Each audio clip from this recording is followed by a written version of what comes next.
കൊല്ലം ജില്ലയുടെ സാംസ്കാരിക പൈതൃകത്തിൽ 300 വർഷത്തിലേറെ പാരമ്പര്യമുള്ള തേവലക്കര വൈദ്യൻ കുടുംബത്തിന്റെ വാർഷികാഘോഷവും കുടുംബസംഗമവും സംഘടിപ്പിച്ചു. തേവലക്കര മാർ ആബോ പാരിഷ് ഹാളിൽ നടന്ന പരിപാടിയിൽ നിരവധി കുടുംബാംഗങ്ങൾ പങ്കെടുത്തു. കലാപരിപാടികൾ, സമ്മേളനം, ആദരവ് 2026 എന്നിവ ആഘോഷത്തിന്റെ ഭാഗമായി നടന്നു. മുൻ DGP ജേക്കബ് പുന്നൂസ് ഉദ്ഘാടനം നിർവഹിച്ചു.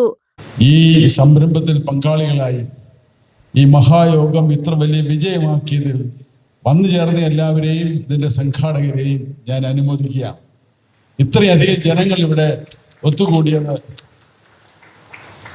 നിങ്ങൾ രാവിലെ പത്രം വായിച്ചിട്ടുണ്ടെങ്കിൽ അറിഞ്ഞു കാണും. ഇന്ന് ലോക ജനസംഖ്യാ ദിനമാണ്. ഈ ലോക ജനസംഖ്യാ ദിനത്തിൽ ഇത്രയധികം ജനം കുടുംബത്തിന്റെ പേരിൽ ഇവിടെ ഈ പാരിഷ് ഹാളിൽ ഒത്തുകൂടിയപ്പോ അത് വലിയ ഒരു കാര്യമാണ്. പ്രസിഡന്റ് ഡോക്ടർ മാത്യു തോമസ് അധ്യക്ഷത വഹിച്ചു. ജോയിന്റ് സെക്രട്ടറി കോശി മാത്യു സ്വാഗതം രേഖപ്പെടുത്തി.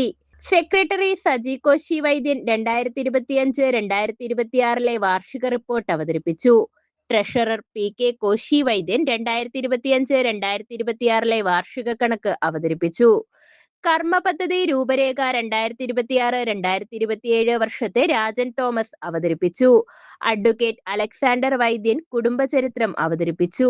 Retired air commandant Saji Jacob മുഖ്യപ്രഭാഷണം നടത്തി. റവറൻ ഡോക്ടർ KL മാത്യു വൈദ്യൻ കോർ എപ്പിസ്കോപ്പ അനുഗ്രഹ പ്രഭാഷണം നടത്തി. അതിഥികളെയും കുടുംബാംഗങ്ങളായ 3 ജനപ്രതിനിധികളെയും ആദരിക്കൽ, ഉന്നത വിദ്യാഭ്യാസം നേടിയ വിദ്യാർത്ഥികളെ അനുമോദിക്കൽ തുടങ്ങിയവയും ചടങ്ങിന്റെ ഭാഗമായി നടന്നു. PC കോശി വൈദ്യൻ, സിജു കോശി വൈദ്യൻ, മനോജ് കുര്യാക്കോസ് വൈദ്യൻ തുടങ്ങിയവർ പ്രസംഗിച്ചു. തുടർന്ന് വിവിധ കലാപരിപാടികളും നടന്നു. News bureau, Kayamkulam.